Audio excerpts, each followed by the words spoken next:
হয়, প্ৰিয় সাংবাদিক বন্ধুসকল, আজি আমি কামাৰ প্ৰেছ ক্লাবত আপোনালোকক প্ৰেছ মিট এটা দিবৰ কাৰণে মাতিছোঁ। সকলোকে ধন্যবাদ জনাইছোঁ। যিটো সময়ত দেখা গৈছে আমাৰ অসম চৰকাৰে জনজাতিকৰণৰ যিটো বিষয়, যে 2026 চনৰ পূৰ্বে যেনেকুৱা জনজাতিকৰণৰ অসম বিধানসভাত যেনেকুৱা বিধেয়কখন আনিলে, সেইটো সময়ত দেখা গৈছে এতিয়ালৈকে দিল্লীলৈ প্ৰেৰণ কৰা নাই। কাৰণ 2026 চনৰ আগত যে আমাৰ জনজাতিকৰণ নহয়, এইটো স্পষ্ট কথা। কাৰণ আমাৰ লগৰ চৰকাৰৰ পৰা স্পষ্টীকৰণ বিচাৰিছোঁ।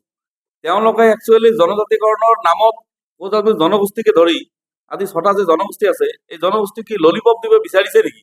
না 2026 চনৰ আগত তেওঁলোকে জনজাতিকৰণ দিব বিচাৰিছে?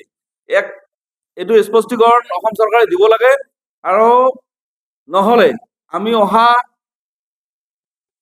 30 ডিচেম্বৰ তাৰিখে শ্ৰীৰামপুৰ হাইৰত আমি এখনো গাড়ী চলিবলৈ নিদিওঁ। স্তব্ধভাৱে তাত আমি আন্দোলন গঢ়ি তুলিম।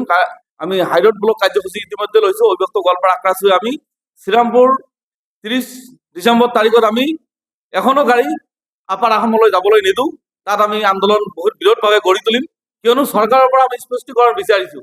তেওঁলোকৰ একচুৱেলি জনগোষ্ঠীটোক ঠগিবৰ কাৰণে এখন বিল আনি কেনে তেওঁলোকে আলোচনা কৰি ললিপপ দিয়া হ'ল নেকি?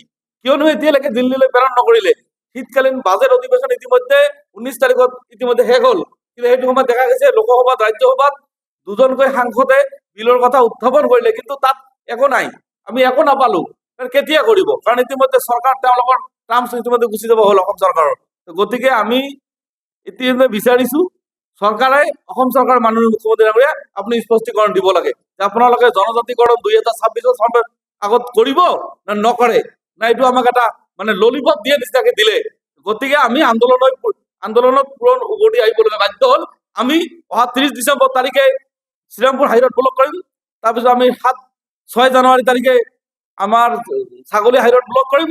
তাৰপিছত আমি 11 বা 10 তাৰিখৰ ভিতৰত আমি শ্ৰীৰামপুৰ ৰেল অৱৰোধ কাৰ্যসূচী আমি ইতিমধ্যে ঘোষণা কৰিম। কাৰণ কিয়নো দেখা গৈছে যিখন চৰকাৰে আমাক প্ৰতাৰণা কৰে, যিটো আমি ভাবিছোঁ এতিয়া এইটো ললিপপ, যিখন বিল ইতিমধ্যে বিধানসভাত আনিছে, এইটো আমাৰ একদম কোনো ধৰণৰ জাতি কোনো স্বাৰ্থৰ কাৰণে ভালৰ কাৰণে অনা নাই। কাৰণ কিয়নো আমি যিটো সময়ত দেখা পালো যে বিলখন অনাৰ পিছত পঠাব দিল্লীলৈ, কিন্তু নপঠালে। আজিলৈকেতো বিলখন নপঠালে।